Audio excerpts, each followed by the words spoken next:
All right, Assalamu alaikum. Peace be upon you all. I pray everyone is doing great. Let's go ahead and grab our seats if it's okay. If you haven't as of yet grabbed your snacks, please grab your snacks. Uh, of course, and then coffee there in the back right as well. May Allah reward you and bless you all. I appreciate everyone taking time out and joining us. This, of course, is our first session back from the Ramadan break. So may Allah reward you all. Thank you all very much. So this is our Coffee with the Shaykh Open QA session. That means shh, shh, shh, shh, shh, shh, shh. Any questions that you guys might have, feel free to raise your hand and we'll kind of come over to you with the mic and then you can go ahead and ask your questions. We start off with a short reminder, and then after the reminder, we're going to go ahead and get started with the questions. And then at the tail end, we have some announcements as well. So again, thank you all very much for accepting the invitation. The food is coming out as well, so take your time, inshallah. We don't want to all rush at one time. So to be respectful, of course, to the speaker. So maybe in groups of 3 or 4, if you want to grab some food and snacks there, that'll be great as well. Of course, joining us is no stranger. It's our dear Shaykh Tarik Ata. Shaykh Tarik is the Imam of OCIF, which is Orange County Islamic Foundation, the mosque in Mission Viejo. He's been, of course, supporting our program for a number of years right now in the trenches, many times being available for us in our community offline in terms of questions or anything that we need help with. So it's very kind of him. Of course, he's going to be he's sacrificing his Friday evening to be with us, which we really appreciate. He also has, as I found out, the youth session afterwards as well, which is really nice. So alhamdulillah. Shaykh Tariq, as always, it's a privilege and honor to have you with us. Thank you very much. And floor is all yours. Bismillah, alhamdulillah, wa salatu wa salam ala rasulillah wa ala alihi wa ashabi ajma'in.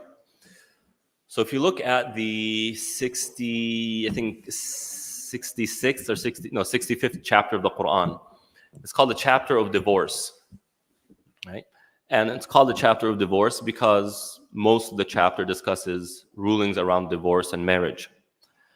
But what's interesting is that at the end of the chapter, Allah subhanahu wa ta'ala talks about nations that were destroyed. Nations that were destroyed. He says, how many nations have disobeyed Allah and His Messenger and they were punished as a result of that? And this begs the question, well, why did Allah make such a seemingly irrelevant tangent in the surah, in the chapter? And so some scholars said that this is alluding to a certain reality. And that reality is when divorce rates become high and the family structure, the family unit becomes weaker and unstable, that is an existential threat to the continuation of that society. And so for us today, we need to begin to get away from how marriage has been portrayed here specifically, but even globally, for the past century, and really re-understand, reacquaint ourselves with what marriage is and its importance in our lives as human beings. And what we can at least start doing as we begin to have these conversations is to understand that my spouse, my children are the people I spend the most time with. I spend the most time with these people. And it's only logical for me to make this relationship strong and healthy because it's where I spend most of my time. So invest in your families the way you would invest for your own health and your own livelihood, because it literally is that for you. So we ask Allah subhanahu wa ta'ala to make us people who see family in the correct way, in a way that's conducive to our well-being, inshallah. Ameen. Thank you so much, Shaykh Tariq. As always, appreciate it. A friendly reminder as well, we do have those transmitting kits. So we are translating the talk today from English into Spanish. So if anybody would like to utilize the transmitting kits, just raise your hand. We'll come around. We'll drop you one of these kits, inshallah, God willing. All right, questions. Who would like to start us off? First coffee with the Shaykh after the break, mashallah. First one after, of course, the Ramadan break. Even though we still had it, but this one officially. Tony? Assalamu alaikum wa rahmatullahi wa barakatuh. My name is Tony, and this happened to me a couple instances, and I need advice on what to do in this type of situation, where I'm at a mosque and I'm praying the Sunnah prayers, and the Qiyamah goes off, and everybody starts praying, and I'm not sure what to do in that sense, you know. Yeah. So like I've heard where if you're like past the second rakat, then you continue, or I've also heard that like if I think it's where if you haven't gotten to a certain point in the second one, then you could just salam and close it off while you're standing or such. So I'm just like not sure exactly on what to follow, and hoping your advice will help out with that. Inshallah. Follow exactly what you said. Just wanted to verify. I know Yes. you're an amazing guy. So If you finish one rak'ah, then finish what you're doing. So do it quicker. But if you haven't finished a rak'ah yet, then say Assalamu alaikum wa rahmatullah, Assalamu alaikum wa rahmatullah, and join the congregation. inshallah. Thank you so much. You're welcome.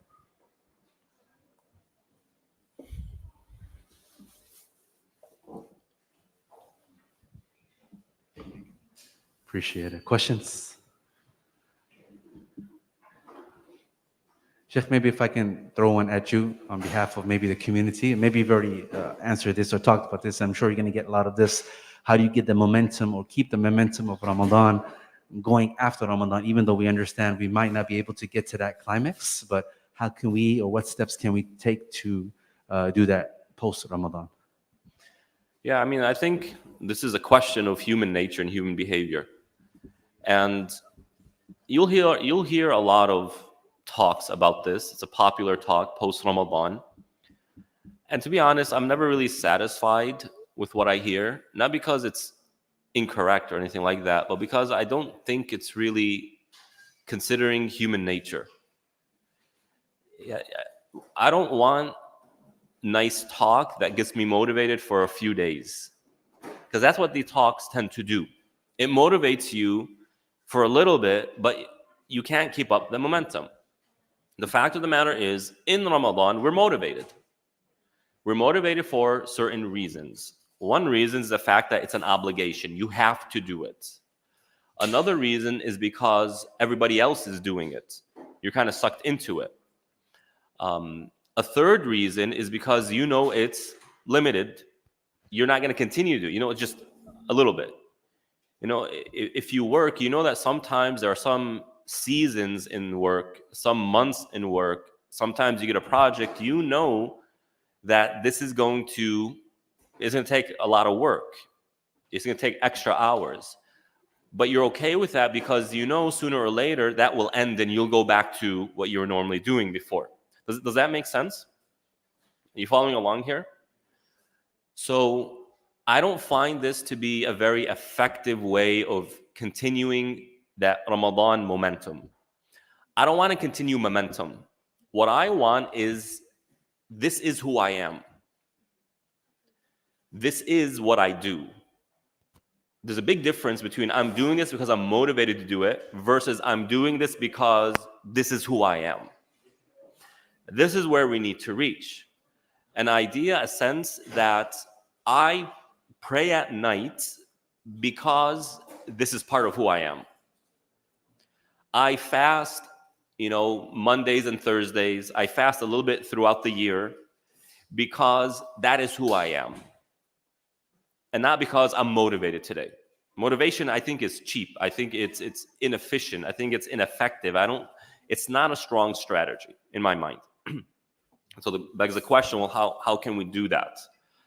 And I think there are a few ways. One is, instead of motivating yourself to do more, understand that as human beings, we want a reward or we want a cause to pursue. If we feel like there's going to be a nice bonus if I take on this extremely difficult project, you're probably going to do it. Or if you just believe in the cause that this project is undertaking, you're probably going to do it. So the first step of keeping the Ramadan momentum is understand and reminding yourself why you practice Ramadan in the first place. And that is because you believe in Allah and you believe in the afterlife. That's why you do it. It's God who commanded you to fast, not Sheikh so and so who told you to fast, right? Jazakallah khair. So strengthening your relationship with God is part of keeping the Ramadan spirit alive. And also strengthening your relationship with the afterlife, the fact that what you do has consequences for eternity.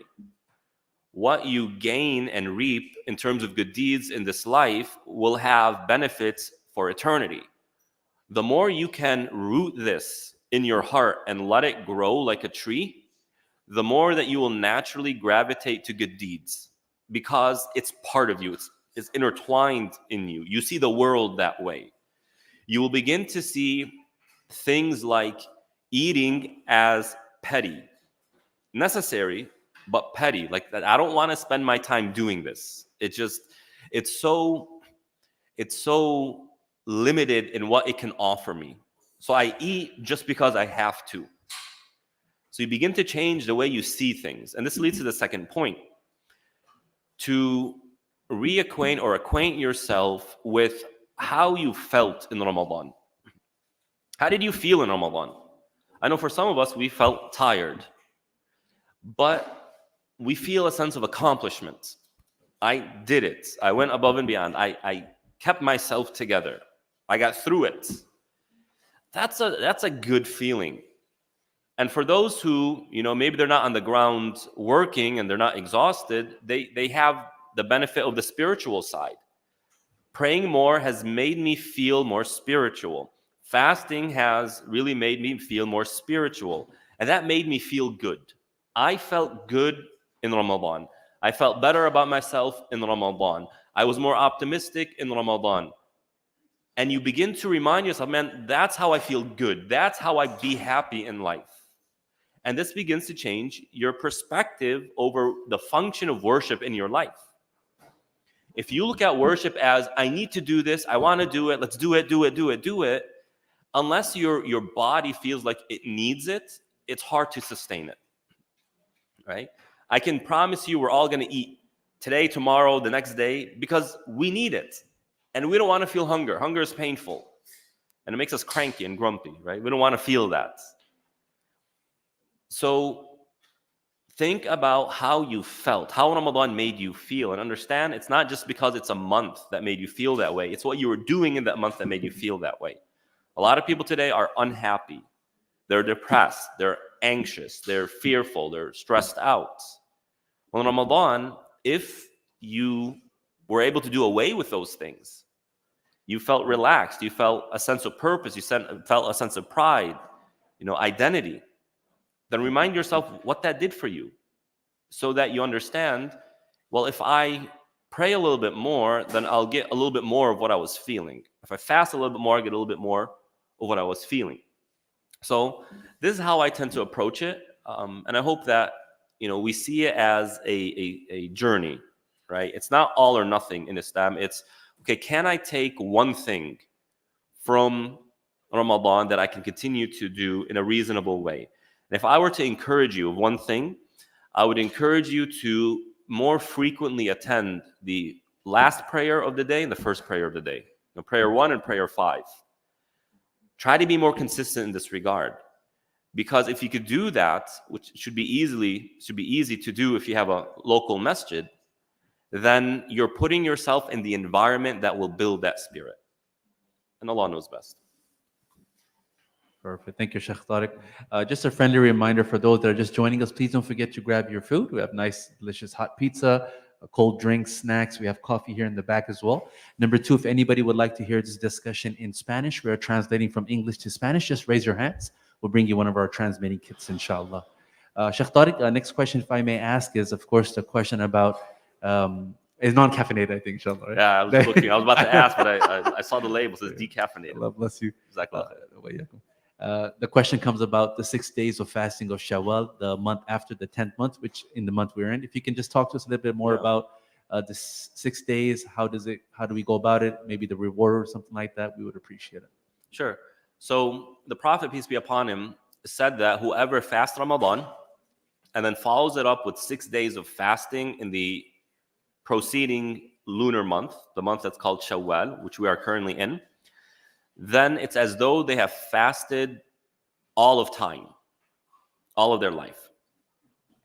What does that mean? In Islam, Allah tells us that part of the merits of being a Muslim is that every good deed you do is at least multiplied by 10. So in Islam, there's no such thing as one good deed, one hasana. The minimum is 10. And so if I say Subhanallah, that is a good deed. But I don't get one good deed for doing it, I get 10 good deeds for doing it. That's just a virtue of being a Muslim, a merit that Allah has given exclusive right or exclusively to Muslims. Accordingly, if you do some simple math, Ramadan is 30 days, right? And then if you fast 6 more days, right, times that by 10, you have 36. Times it by 10 is 360. The lunar calendar is about 355 days, about. So 360 days, you get the reward of fasting 360 days, which is the entirety of the year. That's what it means, right? Now, there are many rulings or many questions around the ruling of this, which include the following. Do I have to fast all 6 days immediately? The answer is no. You can fast at any time within that month. So you have 29 days, 29, 30 days, however long it is. Do I need to fast them consecutively? Meaning if I do one, I have to do all of them one after another. So 6 days in a row. The answer is no.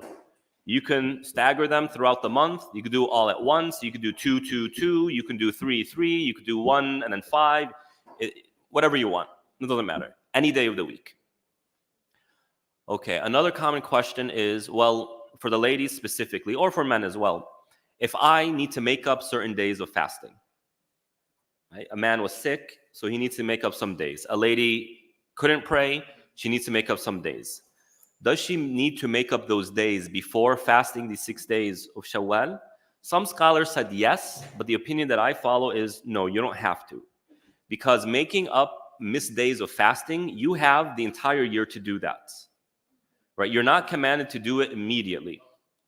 But when it comes to this sunnah practice of the month of Shawwal, you have much less time to do it.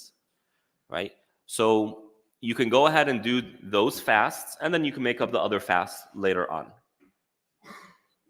Now, what if, another common question, what if I started to fast, and then for whatever reason, I need to break my fast? You had guests come over. You're just too tired. This isn't Ramadan, it's outside of Ramadan. Can I break my fast? And the answer is yes.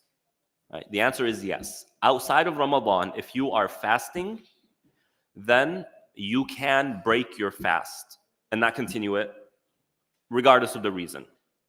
The only exception to this is if you're making up an obligatory fast. So you missed a day in Ramadan, you're making it up. When you start fasting that day, you cannot break your fast except for a valid reason, like you're ill or you're traveling. And that's what, as far as what I can regurgitate from my mind. If there are any other questions, please do let me know. That was beautiful, man. Thank you. I appreciate it. If there's any questions based on this specific question, please let us know. Sheikh, the question is on this note regarding like your intention to fast. Let's just say you wake up one day and it's like 11 a.m. You're like, you know what? I just want to fast. This is outside Ramadan in this month. Is that okay? Or did you have to have that intention at the dawn, before the dawn prayer? Yeah. So if a person fasts an obligatory fast or a sunnah fast, sunnah means this is something that the Prophet had encouraged to do. There's a specific reason or time for doing it, like the 6 days of Shawwal, like fasting Mondays and Thursdays, like fasting the day of Arafah, which is another day coming up in a few months. Right? For these fasts, you need to start from the start, from Fajr. Right? It has to be that way. But if you're just fasting a extra fast for no particular reason, then if you wake up and you don't have breakfast and you've been awake for a few hours, but you haven't made attention to fast, and it's around 11 o'clock, 11 a.m., and you say, you know what, I haven't eaten anything yet, and let me just go ahead and continue it fasting. That's okay. But there's only one. if it's a fast that has no particular reason for fasting. It's just a completely extra fast. So the Shawwal fasting that you said, it doesn't fall in this category? No, it wouldn't, because it's a sunnah fast. There's a particular reason why you're doing it. It needs to be from the start. Got it. Perfect. Okay. Questions. So the battery's running low. Please forgive me. I'm going to run, go change the batteries, but you can still ask your questions. You just might have to raise your voices, inshallah. I saw Sister Yvonne first, if it's okay, and then we'll come to Prism, inshallah. Continue with what you're saying. So it's recommended, like when we make up the days for Ramadan, like fasting, it's recommended doing Mondays and Thursdays. Is there a reason why? So the person who said that is probably thinking that it's a sunnah to fast Mondays and Thursdays. And so might as well make up your fast on Mondays and Thursdays. However, what I would say to that, with all due respect to the one who said that, is that in Islam, you cannot combine intentions. You cannot combine two acts of worship in one. It's one or the other. So you're either fasting the sunnah of Monday and Thursday, or you're fasting the day of Shawwal. It's one or the other. Accordingly, it makes no difference if you fast the days of Shawwal on a Monday or a Thursday or a Wednesday or a Saturday or whatever. It makes no difference.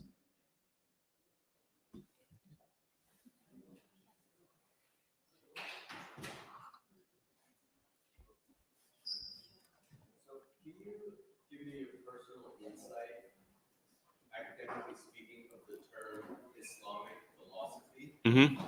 maybe some of its origins and why it falls on a spectrum of like controversial, but that word is often used in ancient origins of Islam.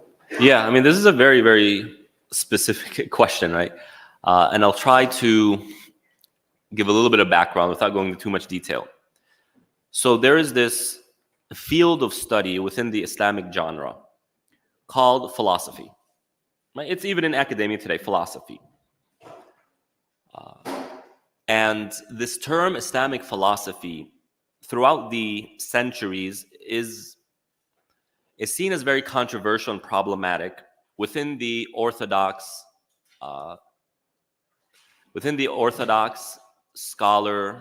scholarly circle. So why is that the case? Is it because Islam doesn't like philosophy? No, that's utter nonsense, because philosophy by definition is what? The study of, what is it? The study of ideas, or the study of thoughts, or the study of theories, the study of how do you see the world, right?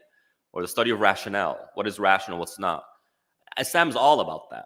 Right? Islam has a certain way of seeing family, a certain way of seeing the male, a certain way of seeing the female, a certain way of seeing economics, a certain way of seeing warfare, a certain way of seeing social hierarchy. All these are technically philosophies, right? But when people say Islamic philosophy, what they mean is a genre of understanding Islam that is rooted in the principles of Aristotelian thought. So essentially, when Muslim civilization was still, pretty new, they entered into the areas of Rome and whatnot. Prior to Islam coming on the international scene, the most advanced civilization was Roman. But once the Muslims defeated the Roman armies, the Romans went into just a plunge, right? But the Muslims began to translate their knowledge, their books. Of course, we know that Aristotelian thought from Aristotle is extremely predominant in that time of history in the Western world. So it was essentially translated into Arabic. And on top of that, when Muslims entered, what's now the Levant, Syria, Jordan, Jerusalem, Palestine, Lebanon, or Iraq and Persia, this area, there were already Jews and Christians and Zoroastrians and whatnot who have been having discussions and conversations that incorporated Aristotelian thoughts. So when Muslims entered the scene and they began to enter into these circles of discussion, the Christians and the Jews and these other religions began to ask Muslims about these questions. And so here it spawns this idea of Islamic philosophy that is rooted in Aristotelian thought. Orthodoxy Muslim scholars are not fond of this way of thinking. Why? Because it essentially takes the principles of Aristotelian thought and begins to understand the Quran based on that. And this is the crux of the problem. That was just the language of the time, right? So to put it a little bit differently in our times, it's like taking the Western way of life. Let's just say human rights. Who made human rights? Where do the concept of, we always say human rights and human rights violation, human right. Who made human rights? What is it? Who drafted the Universal Declaration of Human Rights? France did. France.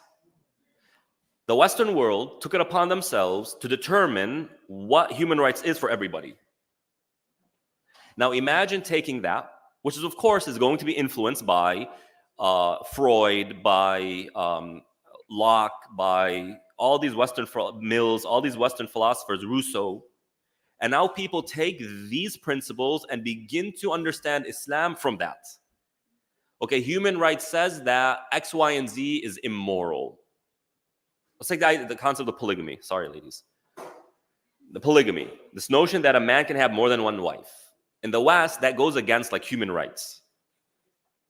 Now imagine a Muslim coming and saying, okay, these verses about polygamy in Islam, no, we need to reinterpret them because it goes against this.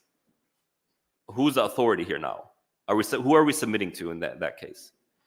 I hope that gives you. Islam becomes subservient to a human thought. I mean, the whole point of the Quran is that we become submissive to the Lord, not to a human being. That we worship the Creator, not the creation. Yeah. This isn't to say that everything in Aristotelian thought is wrong, or everything in the Universal Declaration of Human Rights is wrong. It's just the concept of understanding the Quran based on something external to the Quran. All right. Let me pass around the mic. We got batteries. We're good to go, inshallah. Meaning to say, Sheikh, these laws, human rights, are man-made, right? Oh, Not yeah. different. Oh, yeah. But Sheikh, I have a question because I have a problem when I read something. I have read that Islam is only given 1,500 years, and we are already in what 1438. Is that a correct? Islamic calendar? 1445. Oh, then we are only given 1,500 years. Islam is only given 1,000. 1,400, yeah. No, she said these numbers survive or continue only for 1,000. Yeah. No. There's absolutely nothing to say that Islam has a. Okay. No. We have no idea how long it'll go for. And also, I have read last night about this bid'ah by innovations, and then because of that bid'ah discussion, innovations in Islam, I just want to know what are those really the teaching of Islam or the practices of Islam which are not innovation, and like for example, this birthday celebration, is that an innovation? The what? The feast, the birthday celebration, is that an innovation? The what celebration? Yeah. Birthday of the Prophet? Yeah. Of the Prophet? Yeah, because the Middle East is already celebrating the birthday of the Prophet. Okay. So what is this term bid'ah? Bid'ah, roughly translated, is an innovation. An innovation is something that is new. It hasn't been there before. So you have these, what do they call the Apple glasses or whatever? Apple Vision, mashallah. Apple Vision Pro, right? 5 years ago, this wasn't a thing. Now you have something new. This is an innovation, right? It's new. And the Prophet, peace be upon him, says, "Man amila amalan laysa alayhi amruna fahuwa rad." Whoever does something that hasn't been endorsed or sanctioned by the religion, it is rejected, it is refused. All right? Now, you'll find a lot of people throwing this term around. People who aren't very well read. Okay? And it is a long conversation. There is a clear yes, this is an innovation. There's a clear no, it's not an innovation. There's a gray area where scholars will differ. But let me focus for a minute on just what is clearly an innovation that we must reject. And to simplify it, it is doing an act of worship that the religion did not tell us to do. Right? It's doing an act of worship that Allah did not command us to do. Okay, let's play around with this. So let's say for a second, a new form of transportation comes out. Right? A new form. It's not a car, it's not a bike, it's not a train, it's not a plane. It's a new form of transportation. Let's just say it's lights. You move through lights. Is this an innovation, technologically speaking? Yes. Did the Prophet do it? Did the Prophet ride a bike? Did the Prophet drive a car? Did he ride a plane? All these are innovations, right? Do we call the use of these technologies a bid'ah, an innovation? No. Why not? It's not an act of worship. It's not an act of worship. All right? But when somebody comes and says, I'm going to jump up and down, right? And bobble my head and chant certain things, and I'm worshiping God by doing this, right? Did the Prophet do it? No. Then somebody who claims that this jumping up and down is an act of worship has fallen into an innovation. All right? Because not only did the Prophet not do it, there's nothing that even resembles that. Nothing that resembles it. That is what's clearly an innovation. And I gave you an example, it's clearly not an innovation. Now, on the question of the celebrating the birth of the Prophet, ﷺ, if those who celebrate it under the basis that they are worshiping Allah by celebrating it, here we ask the question, did the Prophet do it? Did the Quran tell us to do it? And the answer unanimously is no, right? This is by unanimous consensus. Why? Because the concept of celebrating the Prophet's birthday came about 600 years after his death, right? But those who do celebrate his birthday, and you ask them, why do you do it? They'll say it's not an act of worship. They'll say we are practicing this as a customary practice in our love of the Prophet. So they're not worshiping Allah by doing this. They're just practicing something customary out of their love for the Prophet. Here, we'll tell them the following. Okay, you haven't fallen into innovation, fine. But if this is a customary practice, are you getting reward for doing it? No. Okay, aren't you better off than just reading the Quran, which is an act of worship? That's what I would say. Now, if you see a masjid or a sheikh who's reputable, right, and they do an event during this time, on the same day of the Prophet's birth, right, assuming that it's even the right day, and in it, they make a seminar about the life of the Prophet. Is it haram to go and attend that? No, not at all, because you are simply seeking knowledge. You're decimating knowledge. Is the masjid or the imam or the sheikh who endorsed this, who organized this, have they fallen into innovation? No, because what they are doing is spreading knowledge, which is a noble thing. They're just doing it on the same day. And they're choosing a topic that's relevant to the Prophet. I personally don't have a problem with that. Right? So I hope that clarifies.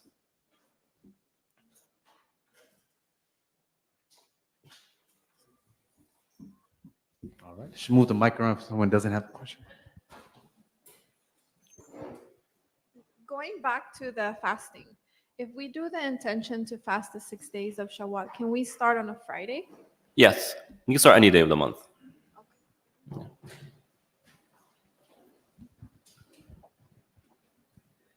I have a question about my father's anniversary is coming up in a couple of days. That he Your passed father's away. what? My father, His what? he passed away almost a Mhm. year ago, so his anniversary is coming up. My mom is Catholic, so she's kind of pushing us to go to church. They do something like 9 days prayer before the day that he passed away. So they are doing that right now. So what can we do? What can I do as a Muslim? I'm not planning to attend the church, but what can we do as a Muslim with the person anniversary is coming up? As an individual, you don't do anything. But when it comes to being with your family, especially for your mom, with your mom, be there with her. So there's nothing wrong with you being in her presence, being there to support her emotionally, remembering your father and his life, highlighting,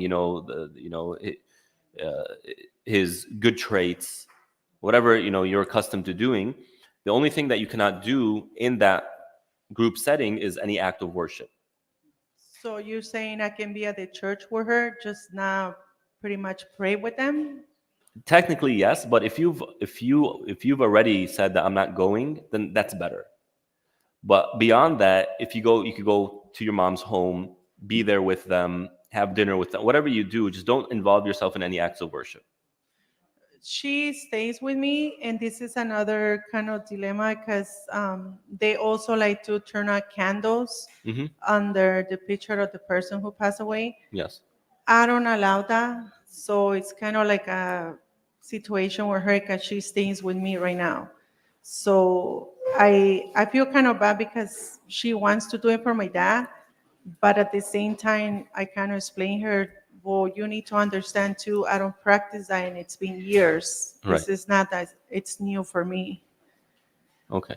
Yeah. So the scholar said if a Muslim man is married to a Christian or Jewish lady, she has the right to continue to do her worship, and she has the right to have a private room where she conducts her worship, even if that means hanging up the cross and doing some rituals.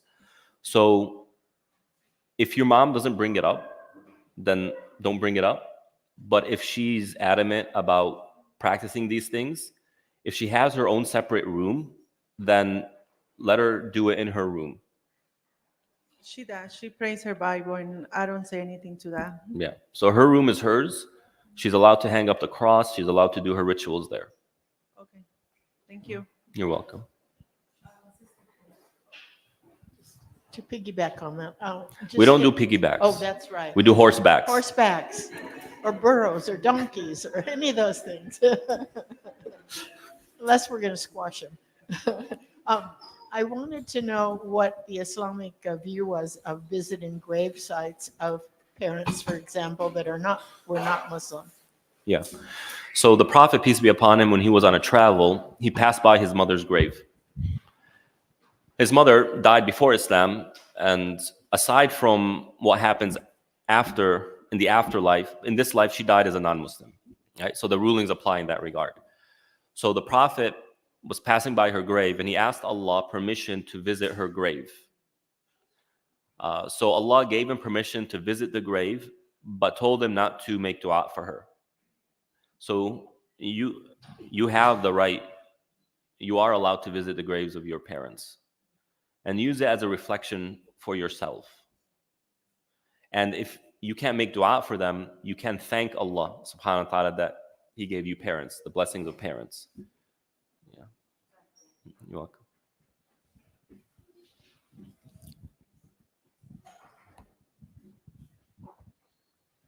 Just looking at time, we're maybe about 5 or 10 minutes. So again, if anybody has any questions, now will be a good time. Assalamu alaikum, Sheikh. Wassalam to Allah. Ramadan was, it gets hectic and it takes up a lot of time. Alhamdulillah. A lot of us really learned a lot and we kind of had to readjust our lives. But when Ramadan is over, it feels like, there's nothing to do. So my question is, what's next? Like, what can we do after the Shawwal, 6 days of Shawwal? What comes next after that? I mean, there's no shortage of things to do. Just about doing them. I think there's a lot of. I mean, look at yourself. It's hard to answer this question. It's very broad. I like to give answers that are more relevant to a person's individual case. So for everyone, I mean, just look at yourself and be grounded in reality. Be real with yourself, and ask yourself, where do I need to improve? And just focus on that. Right? Just focus on that. Number two, ask yourself what are your strengths or your passions, and then use that to serve the community. So you're using a strength to help others, and you're finding your weakness to improve. Jazakallah khair. Thank you, Yeah. Sheikh. That was a good question. I was thinking the same thing. Ahmed always asks those beautiful, specific questions. You know, what comes after the 6 days? Because we might rush for the 6 days, kind of get over with, and it's like, okay, next Ramadan, right? But what is the next thing? But I appreciate that, Shaykh Tarik. All right, questions. By the way, great attendance for the first session after. I really appreciate it. Thank you so much. I saw a hand here. Tony? All right, hopefully it's a quick one. In regarding to fasting after Shawwal, it's like I know like it's like sunnah to pray like Mondays and Thursdays, right? But we're just able to fast any. Yeah, I think I said praying by accident. I meant fasting. So it's sunnah to fast Mondays and Thursdays, but we could pretty much just fast any day we want except for Fridays by itself. And then we're just able to like fast like another month in a row if we wanted to, or is there anything like against that or anything like rulings that we should be aware of regarding fasting outside of Ramadan? Right. So we're not allowed to fast every single day. We're not allowed. Maximum we can fast is every other day. Now, this doesn't have to literally be every other day. Sometimes the Prophet, peace be upon him, would fast for an entire month. But then the next month he wouldn't fast a single day. Right? So the maximum a person can fast is half of the year, 50% of the year. That's one. Number two, you have to break your fast. So people don't do this today, but this was something that some people did back in the day. And that is when Maghrib time, when the sunset prayer comes in, they wouldn't eat. They would just continue fasting until the next day. That's not allowed. And that's what comes to my mind. You're welcome.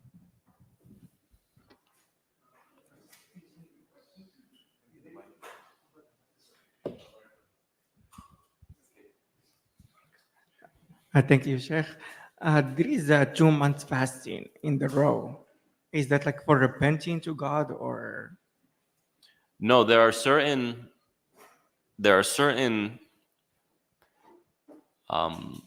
actions or cases, legal cases, that if a person falls into, the expiation of that is fasting 2 consecutive months. One of that is accidental manslaughter, whatever the legal term is. You accidentally kill someone, right?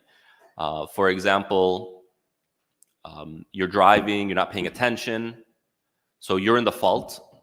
Inshallah, this never happens to anyone, but you're in the fault, like you're doing something wrong and you run someone over who had the right of way, for example. You didn't mean to kill that person, but a death has occurred, so that person would need to fast 2 months consecutively.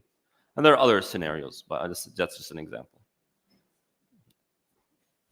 But in terms of like, I did a sin, therefore I need to fast 2 months, no, that's not the case. All right, just want to thank everybody online here as well. Sister Jeanette, Sister Elisa, Brother Sergio, Sister Janine, and others that are online as well, inshallah. Questions? Auntie Shah?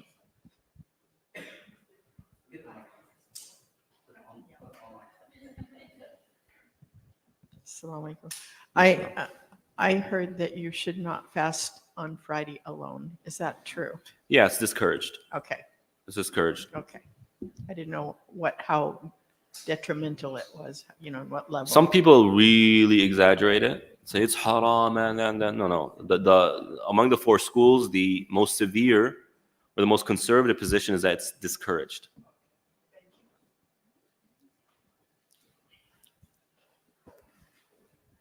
All right, questions?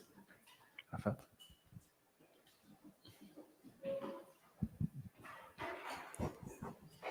Assalamu alaikum, Sheikh. Salam. My name is Rafael. I just want to ask, what are the invalidators of wudu? The invalidators of wudu, passing gas, urinating, defecating, sleeping, losing consciousness. I need to go PG-13 here. Losing consciousness, is that like Losing, like you faint. fainting? Oh, Right? You faint. You're given a sedative and you fall asleep. Right? And then going PG, it would be a little bit more than PG-13, right? It would, I get it. you go in the rated R there. Yeah. Basically, marital relationships.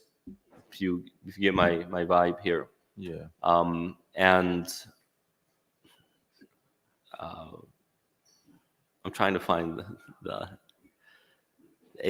family-friendly word here. It's okay. If certain fluids come out of the man. Yeah. Okay. Like, Yeah, you get- I got yeah. it. I forgot what I was gonna ask though. I was gonna ask something else. Alhamdulillah, I forgot, but thank you. You're welcome. Some scholars said throwing up breaks wudu. No, that breaks fast. Does some have? I forgot. But no, throwing up does not. Vomiting does not break wudu. Sheikh, for those that might be new, can you just explain to us what wudu is? Just for. Yeah, so wudu is a ritual of cleansing the body prior to praying. So that's what wudu is. In English, ablution. All right, perfect. Few more minutes. If anybody has any questions, comments.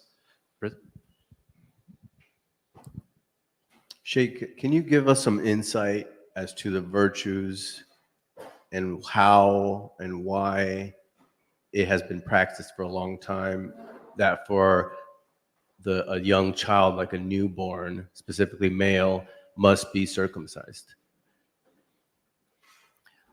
So if you look at the discussion around this conversation, the majority of scholars say it's an obligation for a boy to be circumcised, but there are some opinions. There is an opinion that it's not an obligation; it's encouraged, right? But the opinion that I follow, that it is an obligation for the male.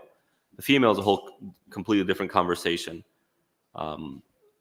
Why? I don't know. I've always understood it as it being part of hygiene. That's interesting, because my thought would be, in our natural state, we don't need to be altered, and then emotionally, it does cause a traumatic experience for a child to be, mutilated or altered at such a young, at such a young age, because they're so, that's such a huge impression for a child. So I would think, how Allah made us, that's my general thinking, is like how we made, just how we're not supposed to alter our image, and like how we are is just divinely perfect in that state, and just leave it as is. So if somebody was born with extra skin somewhere, should we remove it or no? I guess depending on how much it would interfere your social life and how severe. There's a reason, right? I'm sure that person would prefer it be gone, especially if it looks unpleasant, right? Similarly, if my understanding of the wisdom behind circumcision is that it is for hygienic reasons, like I don't know for sure, but that's how I've always seen it, right? And there is serious concern in that it causes infection or whatever it is. I mean, isn't being cleaner better? Yeah, that's interesting, because as I started to travel around, it's kind of obvious that it's a highly practiced thing here in the West, but would you say that's like an Islamic thing has always been, or at some point did that become, that No, it's always evolve? been. It's always It's been. always Okay. been, and all the prophets circumcised, or at least starting with Abraham. Right. So I wouldn't see it as a traumatic experience. I mean, people used to celebrate this moment, coming of age, and it's when a boy becomes a man. And so, are there still two schools of thought? Is that what you're saying? That some scholars would say, yeah, it's discouraged. I mean, some scholars say it's fine. Others would be like, well, it's kind of your choice. Are there two, or is I it? wouldn't go as far as saying it's your choice. The most liberal opinion is that it's highly encouraged. That doesn't mean it's your choice. It means you should do it, but if you don't do it, you're not sinful. Thank you. You're welcome. Perfect. Thank you. I'm gonna ask a good question. Chef, just on that note, if there's any way, we're blessed. We have our brothers and sisters that are new to Islam, and they're expecting, some of them like literally soon or on their way, God willing. Can you just give us a summary of what are the rites upon the new child that comes out? Like, what do they have to do in terms of a newborn baby, celebrations, circumcision, etc.? If there's anything you can mention about that. So when it comes to circumcising a newborn boy, circumcision becomes an obligation when the boy hits the age of puberty. So technically, a parent does not need to circumcise a child off the bat. I think it's better, right, just to get it over with. But they have until puberty. When it comes to the female, we need to differentiate between what Muslim scholars called female circumcision versus what's now called female genital mutilation. These are two completely different things. Two completely different things. What was spoken about by the Muslim scholars was a way of circumcising the girl that enhances her experience. Female genital mutilation completely destroys the experience. So it's completely opposite things. But either way, there is no obligation in this regard. So if it's a daughter, then there's nothing to be done. In terms of the right of the child over the parents, the child has a right that the parents are the ones who look after the child. Right? In Islam, there's no such thing as I'm putting my child up for adoption. There's no such thing as, you know what, this isn't for me. I'm just going to go ahead and go see my life. Your child forever, no matter where you run, right? And that child has a right to be financially taken care of to the best of the ability of the parents. They have a right to a home. They have a right to good treatment. They have a right over their parents, that their parents will make decisions for them that is in their best interest. Of course, in their best interest in terms of their well-being, disciplining them, schooling, etc. Among other things, but that's what comes to my mind. Can you mention a little bit about like doing like the call to prayer, adhan in the ear when they're born, the cutting of sure. the hair, things like that as well? Yeah, so scholars, or it is a sunnah to announce the adhan, to recite the adhan in the right ear of the child. And some scholars said the iqama, the shorter, quicker one, in the left ear. That's fine. It is a sunnah, it is a preferred act that at the 7th day after birth, you shave the head of the child, weigh the hair, and donate the equivalent in gold, in silver, I'm sorry. So if the weight of the hair comes out to about 6 grams, you donate 6 grams of silver, which is very little. Silver's cheap, right? A gram of silver is like $10, if not even less. I think it's a lot less, actually. So that's another practice. A third practice is to slaughter in gratitude to Allah for the birth of the child. If it's a boy, to slaughter 2 sheep. If it's a girl, to slaughter 1 sheep. Why is it 2 for the boy and 1 for the women, 1 for the girl? Oh my God, Islam prefers boys. That's how people see it. But I would say Not no. Think of it this way. Why is that practice there? It is a sunnah that should be fulfilled, that you get reward for doing, right? What's easier to do, to slaughter 2 or 1? 1. In other words, you can more easily fulfill the sunnah with a daughter than you can with a boy. So who's better? When the father has to dish out $800 to slaughter 2 sheep, no, that's a burden. 400, that's easier. So it's about how you look at it, right? And that's the sunnah is to do it the 7th day. If it's not the 7th day, whenever, doesn't matter when, but it's definitely a practice that should be done. If you want recommendations in terms of where you can slaughter a sheep, there's one in Chino, right? They do good work over there, and they'll let you slaughter yourself. So they're accustomed to Muslims coming, and they let you practice it or do it yourself. Yeah. In regards to taking a date and anointing the gums of the child, the Prophet did do that, but it's debatable in terms of why he did it. Did he do it because his saliva has blessings in it, and so this is something exclusive to him and not to be replicated by others? Or did he do it because it's actually a good practice? I don't know. But I think doctors and pediatricians would probably go berserk. You're putting dates in the child's mouth, they can't handle it and whatnot. So I don't know in that regard, which is the correct opinion.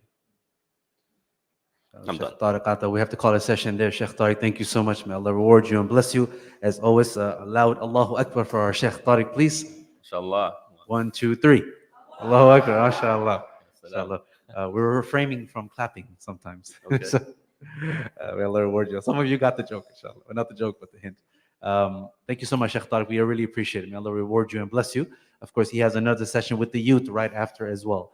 So thank you so much. A few announcements, brothers and sisters, and then we'll call it a session. Please be patient with me. Number one, again, I just want to thank you all very much for great attendance. The first session back, if you will, after Ramadan. I know some of us are in like the post-Ramadan recovery, as they say. But you know what? As we say, it's 1,000% well worth it, right? It was definitely worth it. Number two, on behalf of myself and, if I may, and Shaykh Tarik and our whole IOC community, congratulations. I am very proud of each and every one of you. I'm so happy, especially for those that this is your first Ramadan, first time fasting. Some of you accepted before Ramadan, some accepted in the middle of Ramadan, some of you right at the tail end of Ramadan. You got it right in by the permission of Allah. So congratulations. May Allah reward you and bless you. It's a huge achievement. You should never underestimate. It's a huge achievement by the permission of Allah. Fasting and making it through the entire month. Now look, some of us, or all of us, of course, we all fell short in some capacity, and that's okay. We just keep pushing forward as best as we can. We ask Allah for forgiveness, we ask Allah for strength, and we keep going. But I just personally wanted to congratulate each and every one of you. May Allah reward you, may Allah bless you, may Allah keep giving you strength and patience to keep going. I also want to take this opportunity to thank all the volunteers as well, many of them that you know and many of them that you don't know, to make programs like this. As you know, this program itself within the masjid, it's a very busy program. Right before this event, as you guys know, we had the diaper distribution, very long line for people coming in. Many of them are not Muslim, but they trust the community here, which is amazing. So a lot of programs going on at this mosque, particularly within the da'wah, the outreach, and the new Muslim program. So if any way you guys can support and help by volunteering your time, we would greatly appreciate it. But thank you to all the volunteers that are here, inshallah. Number three, of course, as I try to always announce, we do need help, particularly in the kitchen. So if I can get at least 3 or 4 people to help us out in the kitchen, I would really appreciate it, because when we all leave the program, sometimes it's just 1 or 2 of us staying behind, trying to wrap everything up for like an hour plus. So again, please, we all benefit from the class, I hope. Please help us out by staying like 10, 15 minutes afterwards so we can all work together as well, inshallah. Number 4 is, please don't forget this coming Sunday. What is this coming Sunday, brothers and sisters? Eid picnic. We have 2 events actually going on, which is beautiful. Number 1 is our IOC community Eid picnic. So many mosques, they try to have a picnic, carnival, something like that, a few weeks after Eid, because the first week that everyone's just recovering, I think. So it's like the second week after. But this is your community. Again, one of the things that's very important for us is making sure that we connect with the general community. Of course, we do our thing within our program, which is great, but we want to at the same time connect with the community as well that really wants to connect with you, right? So please do your best to register, and registration is mandatory if you're going to go, of course, for the food. registrations for the food. You can just show up if you're not eating or anything. I think the registration in terms of the $20 is for the food. It's from 12 p.m. till about 5:30 p.m. at the Yorba Regional Park, if I'm not mistaken. So the way you would register, just go online, ioc.com under events, and go ahead and register there. But again, please come. We have jumpers, all the stuff for the kids. We have food, all that good stuff. So please make sure to join us for that as well. And then the same day, later in the day, it's another big event. It's Gaza or Palestine awareness on that day on Sunday at the Meridian Cube. So in the evening from 5:30 to 7:30 p.m., along with Dr. Haifa Yunus and a few other people that actually went to Palestine, went to Gaza, and they were actually assisting and helping out, some of them being doctors and physicians. They're coming back to share their experience or what they saw their firsthand. From what I've been told, it's completely sold out already, but they've created a waiting list. So if you are interested in going, you would register. They will put you on the waiting list. If there's a spot that opens up, I guess they will contact you. But I think within a few days, it was already full. So again, if you're going to the picnic, you can do that from 12 to 5 o'clock, and then make your way over to the Meridian in Fullerton and join that event. Should you want to just crash the party and just roll up and be like, yo, I'm here. I didn't say anything. I didn't say anything. But if you just want to do that, you know, just I know I'm being live streamed right now. If you don't see me Sunday for it's management had a specific word with me. It's all good. But yeah. I could OCIF, all right, inshallah.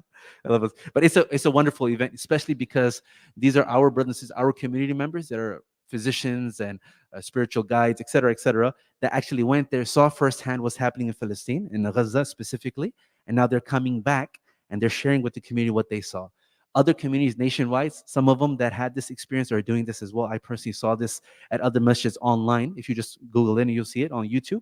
So this is something for our community, which is a blessing that some of the physicians from it might even be from OCIF community, our community, but I say generally our community that went there and they're coming back. So again, this coming Sunday, inshallah. Again, all this information, if you haven't as of yet signed up, please make sure to sign up for the masjids, the mosques newsletter. Just go to iioc.com, sign up. And then, of course, there's social media as well. And then, sorry, a few more announcements.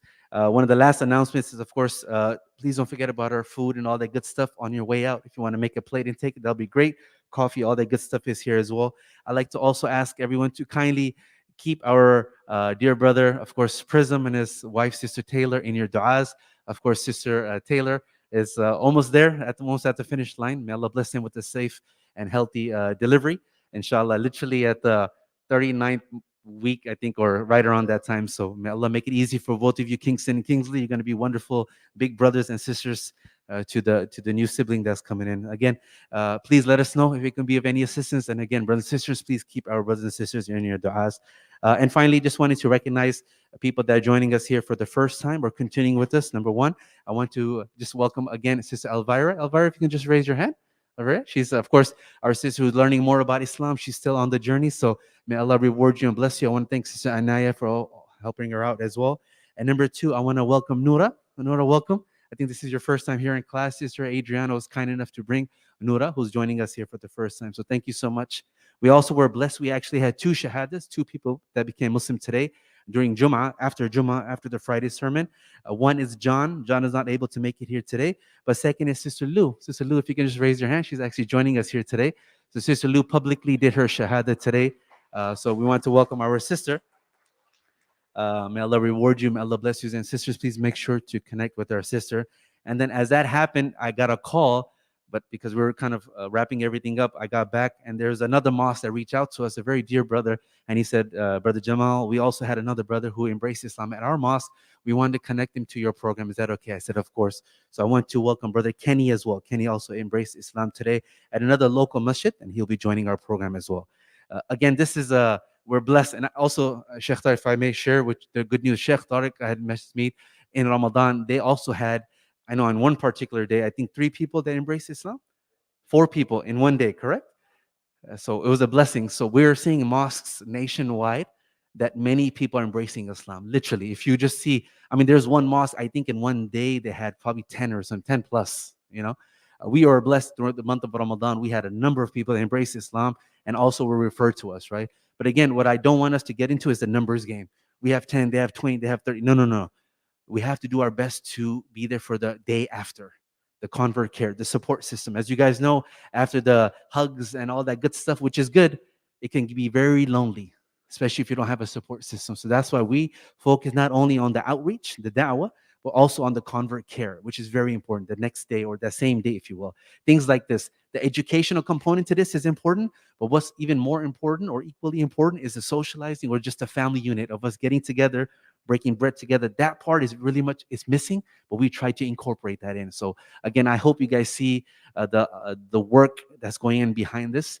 And I ask you all to please do your best to dedicate some time when we put out the post of helping us out with tables and chairs or the volunteer distribution that we have. Sometimes it's one or two people that show up, yet we have hundreds of people on our group. So again, I'm not calling anybody out, but again, as we're expanding, we need everyone to contribute somehow. Whether it's an hour here, 30 minutes here, we would greatly appreciate it. So again, may Allah reward you all and bless you all. Really appreciate it. Remember, Sunday, no class because we're going to be at the picnic.